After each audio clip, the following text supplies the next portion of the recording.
তাহিরি হুজুর জিকির করে, তাহিরি হুজুর স্টেজটা জিকির করে, এটারে বানায় আলাইছেন আপনারা গান। আর আপনারা যে গান বলেন এটা মুস্তাক ফয়েজি হুজুর প্রমাণ সহকারে দিছে, কথাগুলো শুনেন। তাহিরি সেই গানগুলা গায়, অবশ্যই গানগুলো তিনি শুনেন। বাকি দিল শুধু জনগণকে আল্লাহর দরবারে বরখাস্ত খাস্ত হয়।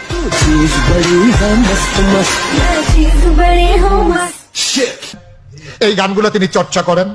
দেশের 12টা বাজাইলো রে এসব দেখা মরি আমরা। এই গানগুলো তিনি প্র্যাকটিস করেন। তোমাকে চাই শুধু তোমাকেই চাই, আর কিছু জীবনে পায় বানা পায়। তারপরেই তো ময়দানে গানে সিন্ধু ভালোবাসা দাও, আমি এক সিন্ধুরি হৃদয় দেব, মনে প্রাণে আছো তুমি মতো না যে ওনার কাছে ওয়াহী নাজিল হচ্ছে। আমার অন্তরে।